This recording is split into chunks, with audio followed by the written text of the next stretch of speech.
আসসালামু আলাইকুম এভরিওয়ান, আমার চ্যানেলে সকলকে স্বাগত। আজ আমরা আলোচনা করব মেজর এডুকেশনের সাজেশন। দেখো, সাজেশন সেই অর্থ হয় না যে 100% তোমার কমন পড়ে যাবে।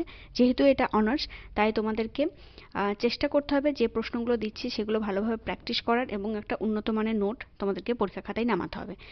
এইগুলো যদি তৈরি করে রাখো, আমি আশা করতে পারি 60-70% বা যারা 50%ও পেতে চাইছো, 50-70% রেঞ্জে তোমরা নাম্বার পেতে পারো। এবং অনার্সের ক্ষেত্রে ফার্স্ট ক্লাস পাওয়াটাই কিন্তু অনেকটা বড় ব্যাপার, কিন্তু নাম্বার তোলাটাও এতটা কঠিন নয়। তাই এই প্রশ্নগুলো একটু আলোচনা তোমরা আমি প্রশ্নগুলো আলোচনা করে দিচ্ছি, তোমরা উত্তরগুলো নিজেদের মতো তৈরি করে রাখবে পরীক্ষার আগে। ইউনিট 1 থেকে যে প্রশ্নগুলো পড়তে হবে সেটা হচ্ছে যে সংকীর্ণ অর্থ এবং ব্যাপক অর্থের শিক্ষা বলতে কী বোঝো, এদের মধ্যে পার্থক্য কী। অবশ্যই শিক্ষার ব্যুৎপত্তিগত অর্থ এই হিসেবে তোমরা করে রাখবে। সেকেন্ড যে প্রশ্ন তোমরা করবে সেটা হচ্ছে শিক্ষার ব্যক্তিতান্ত্রিক এবং সমাজতান্ত্রিক লক্ষ্যগুলি কী।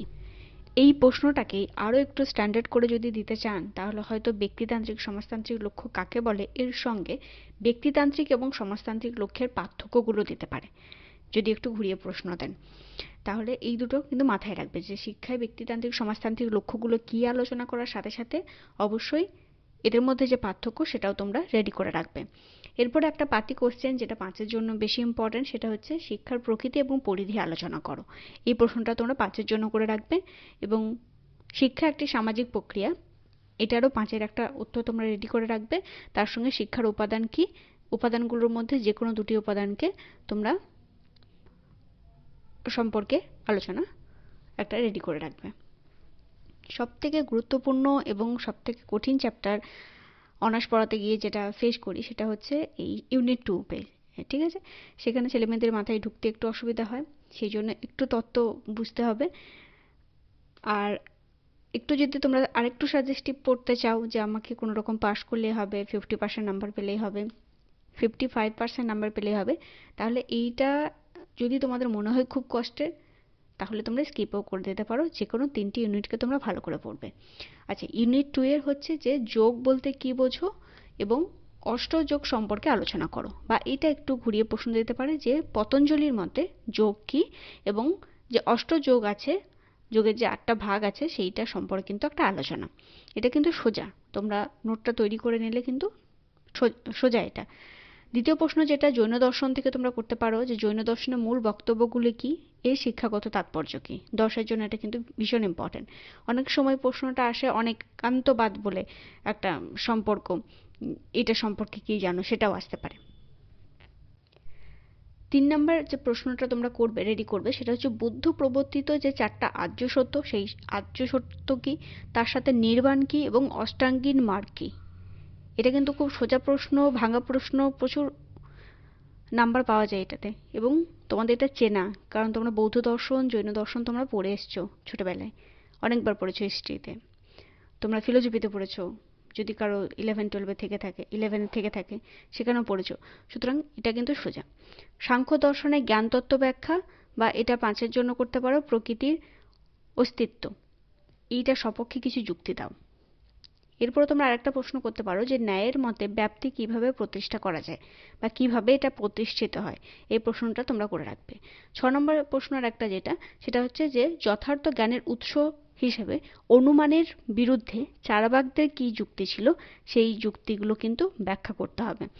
ইউনিট 2টা কিন্তু ভীষণ ইম্পর্টেন্ট, কিছুটা সোজা, কিছুটা তত্ত্বের জন্য তোমাদের চাপ হয়, কিন্তু তোমরা পড়লে কিন্তু খুব একটা কঠিন কিছু নয়। আচ্ছা, ইউনিট 3টা কিন্তু খুব ইজি একটা, যেটা তোমরা বানিয়ে লিখতে পারবে। সেটা হচ্ছে যে প্রথমে একটা প্রশ্ন করবে তোমরা, সেটা হচ্ছে খেলাভিত্তিক শিক্ষা বলতে কি বোঝো, এই শিক্ষা আধুনিক শিক্ষাকে কতখানি প্রভাবিত করেছে। আরেকটা করতে পারো জীবন কেন্দ্রিক শিক্ষার গুরুত্ব আলোচনা, 5-এর জন্য ভীষণ ইম্পর্টেন্ট। এবং তারপরে প্রশ্নটাও ভীষণ ইম্পর্টেন্ট, শিশু কেন্দ্রিক শিক্ষা বলতে কি বোঝো, শিশু কেন্দ্রিক শিক্ষার বৈশিষ্ট্য আলোচনা করো। আরেকটা প্রশ্ন করতে পারো কিন্ডারগার্টেন পদ্ধতির গুরুত্ব কি, কিন্ডারগার্টেন এবং মন্তেশ্বরী যে তুলনামূলক একটা আলোচনা, সেটা তোমরা করে রাখতে পারো। আর আধুনিক শিক্ষাকে শিশুকেন্দ্রিক শিক্ষা কেন বলা হয়, এটা 5-এর জন্য তোমরা করে রাখতে পারো। তাহলে ইউনিট 3 থেকে এই 5টা প্রশ্ন তোমরা রেডি করলে আমি আশা করছি যা প্রশ্ন আসবে তোমরা লিখতে পারবে। আচ্ছা, ইউনিট 4-এ তোমাদের জন্য কয়েকটা প্রশ্ন আছে, সেটা হচ্ছে যে গতানুগতিক শৃঙ্খলা এবং আধুনিক শৃঙ্খলার মধ্যে পার্থক্য কোথায়। দ্বিতীয় প্রশ্ন যেটা করবে সেটা হচ্ছে মুক্ত শৃঙ্খলার সংজ্ঞা এবং বিদ্যালয়ে শৃঙ্খলা রক্ষার উপায় কি, মানে বিদ্যালয়ে শৃঙ্খলা রক্ষার জন্য কি কি অবলম্বন আমরা গ্রহণ করতে পারি। আরেকটা প্রশ্ন করবে যে শিক্ষায় স্বাধীনতা কেন প্রয়োজন হয় পাঠের জন্য, বা তোমাকে কোনো একটা ইউনিয়ন সেটা তুমি সমর্থন করছো কিনা, এটা স্বাধীনতায় কতটা হস্তক্ষেপ করছে, এরকম ধরনের প্রশ্নও আসতে পারে। এরপর আর একটা প্রশ্ন করবে সেটা হচ্ছে শৃঙ্খলার সংজ্ঞা দাও, শৃঙ্খলার সংজ্ঞা দাও এবং তার সঙ্গে শৃঙ্খলা ও শাসনের মধ্যে কি পার্থক্য, এবং তার সঙ্গে মুক্ত শৃঙ্খলা তাৎপর্য ব্যাখ্যা। এইটা কিন্তু তিনটে দিয়ে একটা প্রশ্ন আসতে পারে, 10 ভেঙে ভেঙে প্রশ্ন আসবে, এটা ভালো করে করবে। এরপর হচ্ছে স্বশাসন বলতে কি বোঝো এবং স্বশাসনের সঙ্গে আত্মশৃঙ্খলার সম্পর্ক কি সেটা একটা আলোচনা। এবং লাস্ট প্রশ্ন যেটা করবে সেটা হচ্ছে শিক্ষায় গণতান্ত্রিক বলতে কি বোঝো, ঠিক আছে, এই একটা আলোচনা। তাহলে এই গেল তোমাদের এডুকেশনের মেজর রিলেটেড যে যে প্রশ্নগুলো তোমাদের জন্য ইম্পর্টেন্ট সেগুলো, এগুলো প্র্যাকটিস করলে তোমাদের 60 to 70% মার্কস উঠবে বলে আমি আশা করছি। এর সঙ্গে তোমাদের আরেকটা আছে এসএসসি পেপার, যেটা কম্পিউটার অ্যাপ্লিকেশন আছে, তো সেইটার ক্ষেত্রে আলাদা করে কোনো সাজেশন দিচ্ছি না। তোমরা যে টপিকগুলো আছে, আমি যে সিলেবাস আলোচনা করেছি সেই টপিকগুলো নিয়ে ছোট ছোট টিকার মতো করে রাখবে। আমি আশা করছি সেখান থেকে তোমরা লিখলে যথেষ্ট নাম্বার পেয়ে যাবে। যেমন ছোট প্রশ্নের জন্য তোমরা করতে পারো ডিজিটাল ডিভাইস কি, এমএস এক্সেল কি, হ্যাপটিক প্রযুক্তিটাকে কি মানে কি বলে, স্পোকেন টিউটোরিয়াল কি, এই ধরনের, বা এমএস পাওয়ার পয়েন্টের দুটো ব্যবহার লেখো। তার সঙ্গে তোমাদের টিকার মতো আসতে পারে যে এমএস ওয়ার্ডের যে উপাদানগুলো আছে তার একটা সংক্ষিপ্ত তালিকা তৈরি করো। এগুলো তোমরা লিখে নেবে। এটা আমার একটু সময়ের অভাবের জন্য আমি আর প্রশ্ন তৈরি করে উঠতে পারিনি, মুখে বলে দিচ্ছি, তোমরা খাতায় টুকে নেবে এটা। তারপর হয়তো একটা দিল যে রাইট শর্ট নোট অন জ্ঞানবাণী, জ্ঞানবাণী সম্পর্কে একটা টিকা লেখো, এরকম 5-এ দিল। তথ্য এবং প্রযুক্তি, তথ্য প্রযুক্তি এবং তথ্য যোগাযোগ প্রযুক্তির মধ্যে কি পার্থক্য সেইটা। তারপর আমরা বিদ্যালয়ে যে তথ্য এবং প্রযুক্তির কি বলবো ওটাকে ইন্টিগ্রেশন করছি, সমন্বয় করছি, সেগুলোর বাধা কি, এই ধরনের প্রশ্ন। বা তোমাদের জ্ঞান দর্শন এবং ই জ্ঞান কোর্স সম্পর্কে টিকা, এই দুটোকে পাঞ্চ করে হয়তো 10-এ দিল, এরকম ধরনের প্রশ্ন আসবে। বা আমাদের বর্তমানে ভারতের যে বিশ্ববিদ্যালয়, সরি হ্যাঁ বিশ্ববিদ্যালয়গুলি আছে সেগুলোতে শিক্ষায় এই তথ্য এবং প্রযুক্তি কেন দরকার, এর উদ্দেশ্যগুলো কি, এই ধরনের প্রশ্ন তোমরা করে রাখতে পারো। সেই জন্য ওই যে সিলেবাসটা আমরা আলোচনা করেছি এসএসসি পেপারে, সেই সিলেবাসে প্রত্যেকটা টপিককে ছোট ছোট একটা নোটের মতো তোমরা করে রাখবে এবং আশা করছি সেখান থেকে তোমরা কমন পেয়ে যাবে। তাহলে এসএসসি পেপারটা সবাই একটু খাতায় টুকে নেবে, এটার প্রশ্ন টাইপ করার সময় হয়ে ওঠেনি। আশা করছি সাজেশন বা তোমাদেরকে একটা দিশা দেখাতে পেরেছি যে কোন ধরনের প্রশ্নগুলো করলে তোমরা পরীক্ষার খাতায় একটা কমন পেতে পারো বা সেই ধরনের প্রশ্ন তোমরা পেতে পারো।